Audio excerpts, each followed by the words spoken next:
Welcome back to another Borderlands 4 build video, and in this one we're taking a look at Nootmad's AMON Crucible Leveling Build, which is focused on blasting through the campaign and setting you up nicely for the endgame. Before we get into it, make sure to check out Nootmad's channel for more Borderlands content and of course see this build in action. So this build specifically focuses heavily on Forge skill looping for insane crowd control as well as taking down high health enemies in a flash. In Borderlands 4, combat encounters can get completely chaotic at times, but this build excels at singling out the most dangerous enemies and disabling them without hesitation with the massive utility you will provide.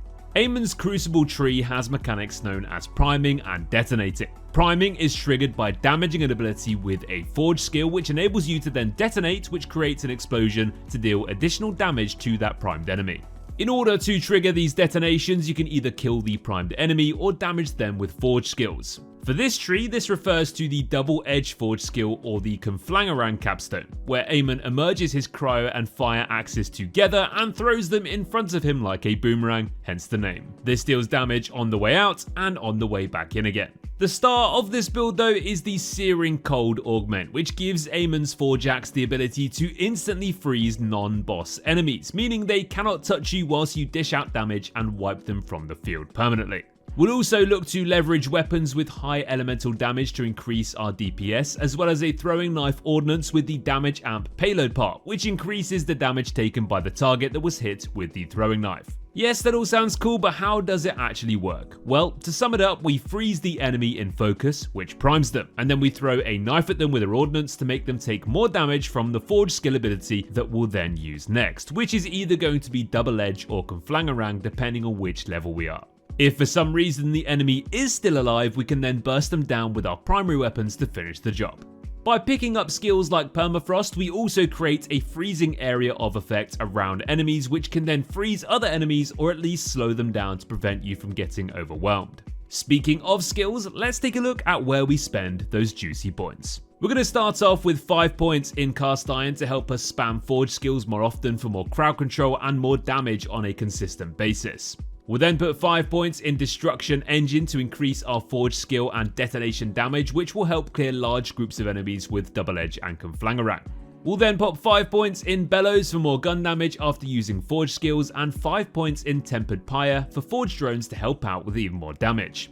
Then we'll place 1 point into Twin Tempest to spawn an additional Forge drone that deals cryo damage. After that, you can start putting points into Permafrost as you get towards level 26. Then at level 26 and beyond, this is where this build really comes online, and here's where Noot recommends you to respec into the following. You'll still want to go for 5 points in Cast Iron, Destruction Engine and Bellows, then 5 in Permafrost for more cryo AoE, 5 in Reactive Armor to restore ordnance cooldown and shield capacity, and then pick up Searing Cold and Conflangerang. Conflangerang is such an awesome word, by the way, I just want to keep saying it. Conflangerang. Anyway, moving on. We can then sink 5 points into Executioner for more crit damage, which synergizes super well with our freezing, Blast Furnace to increase damage dealt based on crit hits or detonations, and Armor of Contempt for extra durability. After that, you then have 9 points left to basically spend however you prefer based on the playstyles you enjoy. Although a few recommendations here include the Thrill and Wrath of Nature in the blue tree for health regen and more cryostatus damage, Lightning Rod in the green tree for more benefits to our crit build, with Elemental Bolts spawning from crits, and finally Impetus in the red tree for another potential sustain skill with more consistent shield regen.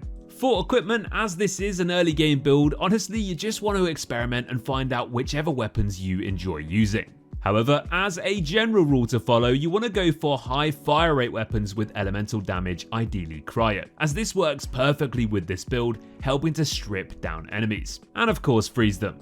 This will help us to proc Permafrost to deal even more additional damage. Shields or armor with damage reduction parts are always useful here to help with survivability, and rep kits that give lifesteal, ordnance cooldown or elemental damage are always preferred.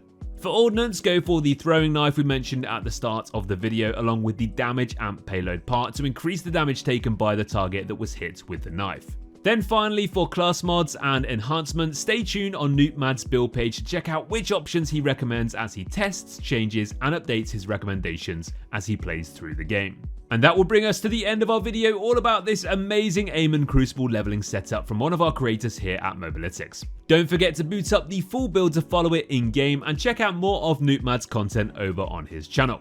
Thanks for watching guys, and let us know which Vault Hunter you want to see next. Take care.